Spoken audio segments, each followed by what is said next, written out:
narinig nila mga putok. So kailangan ko muna magtago. Kailangan ko muna magtago dito mga kaidol, para malaman ko o tignan ko kung gaano sila karami. Kasi hindi basta-basta lulusod tayo kung marami sila.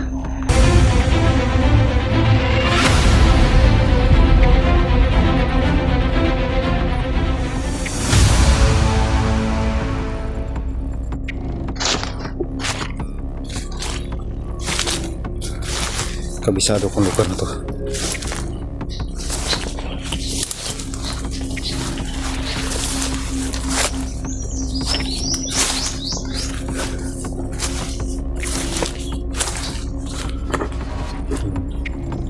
Malapit na po ako.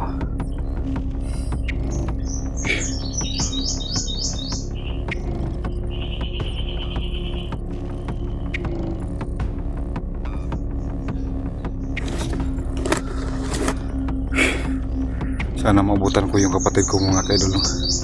Kasi huling upload niya, nabutan siya ng gabi. Hindi ko alam kung nakauwi na ba siya o hindi. Hindi pa. Kaya nag-alala na talaga ako sa kapatid ko kay Efraim. Kaya lumusob na ako dito. Kasi alam ko naman tong lugar na to. Kunting pag-iingat lang dito mga kaidol. Pag-iingat. Kasi mahirap po talaga pag tayo po yung mahuli.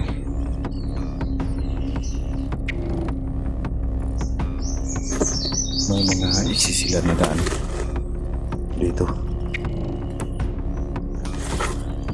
So patuloy tayo sa bandang unahan. Ayan. Dito na po tayo sa malapit.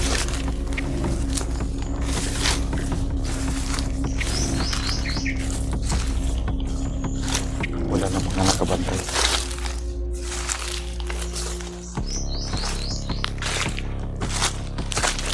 Ayan po. Yan po ang kubo ni Commander Bagtik dati.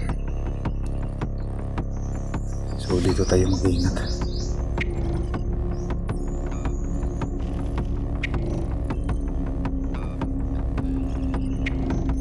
Dito tayo dadaan sa pagmamalapan para makikita natin kung may tao wala.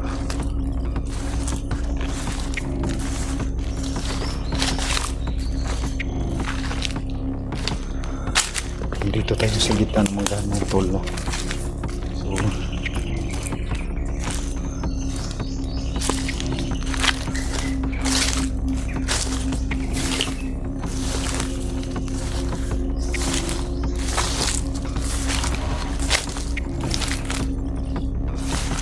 ayan na po. Yan po ang kuta. Kubo na dati ni Commander Bagtik. Ayan. Pero nataka ko mga tol. Wala na ako nakikita mga bantay.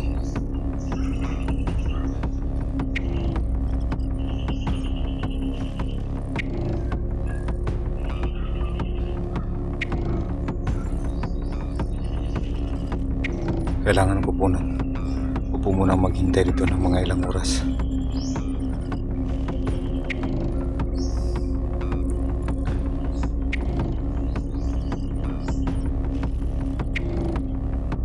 Lapitan natin ng konti yung kubo.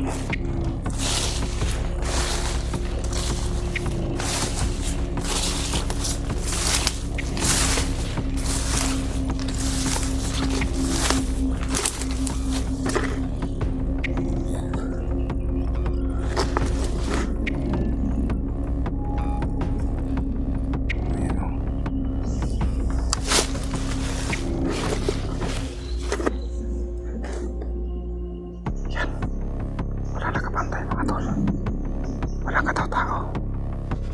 Pero bukas yung pinto. Yan. Yan po ang kuta dati ni Commander Bagtik. Diyan po siya dati. Ito po ang area ni Commander Bagtik dati mga tol. So dito lang tayo magtatago. Kasi sobrang magpasil muna tayo dito sa paligid. Yan. Walang tao.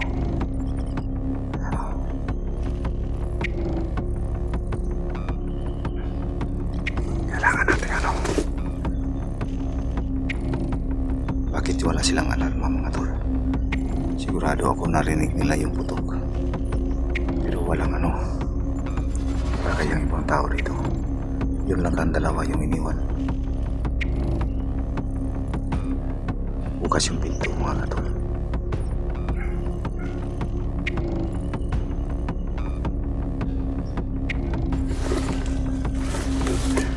So yan mga tol, no? Magantay lang po tayo ng ilang minuto dito upang mamasid sa paligid ang gagawin natin. Kasi baka patibong lang yung pinadala sa atin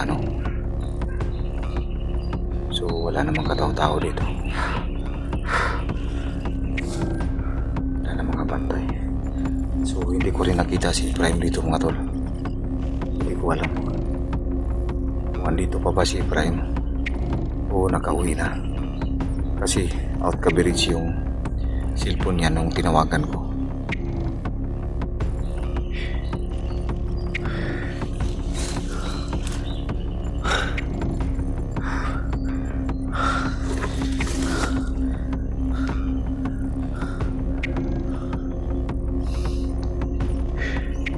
Ayaw ko na sa ganitong trabaho sana mga idol.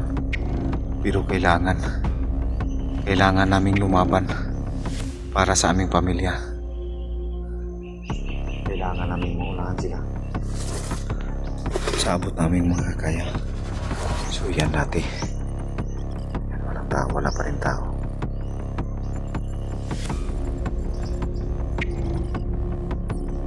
So titingnan natin bago tayo pumasok dyan.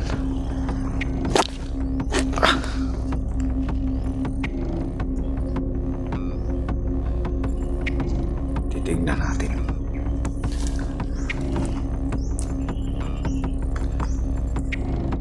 May tao ba? Wala.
Walang tao mga tol.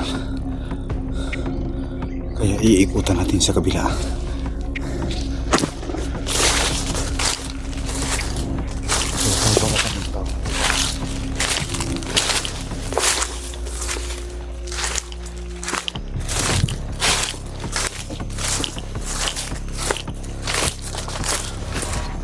So kahit wala tayong taong nakita mga kaidol, no? Hindi pa rin po tayo dapat magkampante. Wala pa rin tayo dapat kumpiyansa. So ayan, lumang-luma na yung kubo. Maliit lang na kubo. Pero hindi natin alam kung gaano sila kadami dito. Ito na wala.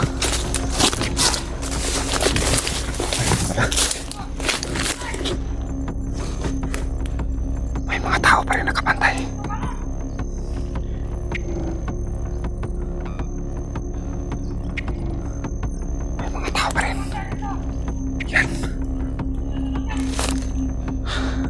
Narinig nila mga putok. So kailangan ko munang magtago. Kailangan ko munang magtago dito mga kaidol. para malaman ko, matignan ko kung gaano sila karami. Kasi hindi basta-basta lulusod tayo kung marami sila. Tayo lang po mag-isa dito. At hindi ko pa rin nakita si Ibrahim.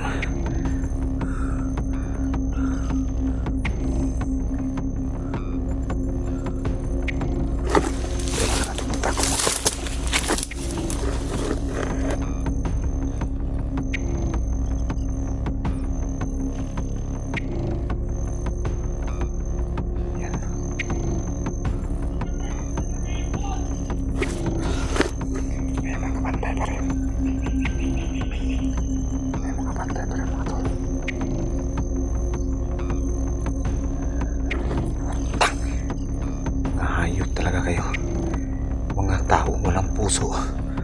Puro iniisip yung kapakanan nila, yung sarili nila. Kaya uubusin ko kayo, mga hayop kayo. Pag may masamang nangyari sa kapatid ko, uubusin ko kayo, mga hayop kayo. Sige, lapit. Lapit pa.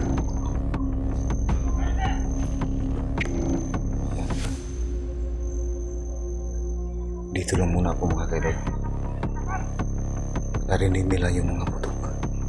Ayan. Naging alerto sila. Kaya mag-iingat rin tayo. Asan kaya si Prime?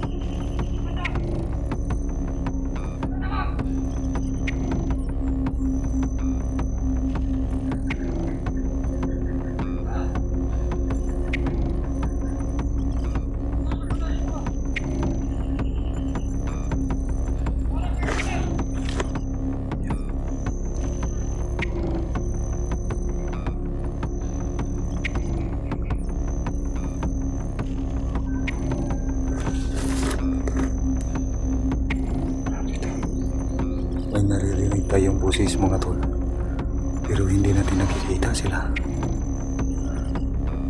Kaya tingin-tingin tayo sa paligid, sa bandang likuran.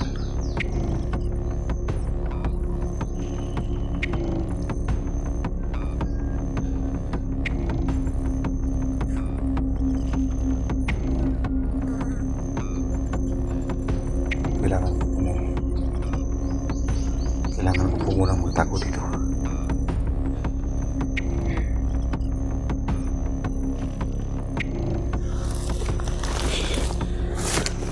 Sige, lapit kayo. Bahala na ito, mga kaidol. Ang sino mang lalapit dito sa akin, titirahin ko na.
Antayin ko dito, mga demonyo kayo. Iisa-isahin ko kayo, mga hayop kayo.